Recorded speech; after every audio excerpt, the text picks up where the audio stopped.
very different from ours, so much so that the descriptions and the explanations really don't carry over very well, but the ideas do. He lived too early to see the autocratic structures of modern industrial capitalism and didn't anticipate their development. But he was already, at that period, very much opposed to joint stock companies, what we nowadays call corporations, and he particularly opposed to them if, as he feared might happen, they would become personified and made permanent. That is, they would gain the status of immortal persons, in effect, with all the rights of persons except immortal. And that, in fact, is exactly what happened in the 19th century.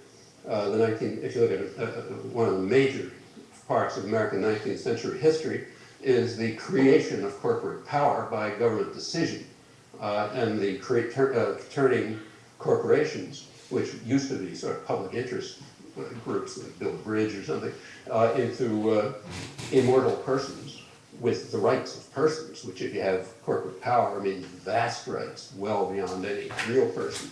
That didn't happen through the democratic process. Actually, it happened primarily through judicial decision, decision by lawyers and judges and so on, as part of the effort to create a developmental state, a powerful interventionist state that would introduce a high level of protectionism and direct public resources to private power, and in that way enable development to take place. That's the only way in history that development has ever taken place, from England up to South Korea and Taiwan, and there's some lessons there too. The prescriptions that contemporary economic ideologues, whatever you want to call them, offer to underdeveloped societies have the interesting property that they are refuted 100% of the time.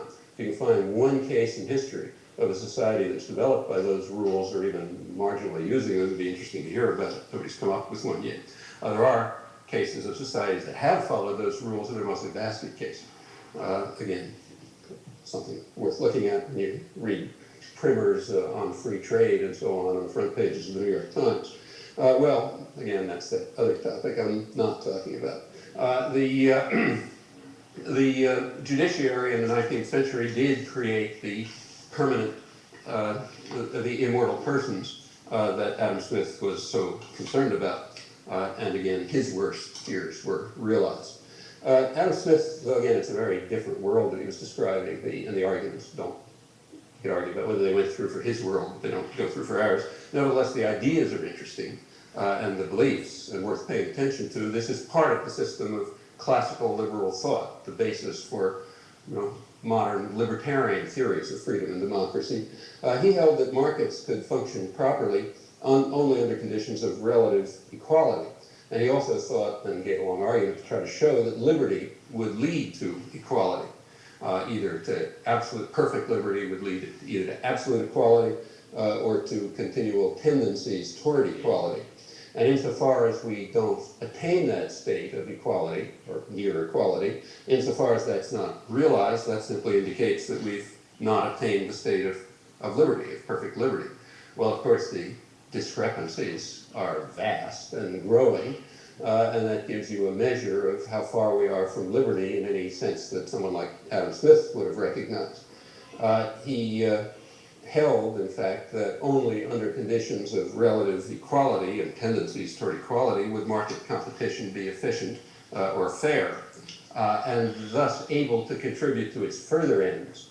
The market was no end in itself for people like Adam Smith. The further ends were realization of human capacities and potentialities, and a market could contribute to those ends insofar it was relatively equal, as the outcomes were relatively equal, and that he thought would happen under conditions of liberty. Otherwise, you don't have liberty. The very foundation of liberty in Adam Smith's view, and his standard Enlightenment thinking, is the right of every workman to the fruits of his own labor. That, he said, is sacred and inviolable. It's a crucial element in self-fulfillment, as another major classical liberal thinker, Wilhelm von Humboldt, who very much inspired John Stuart Mill, as he put it, if a craftsman creates something beautiful, but does it on external command by the orders of someone else and under coercion, we may admire what he does, but we will despise what he is, because he's not human, he's a machine.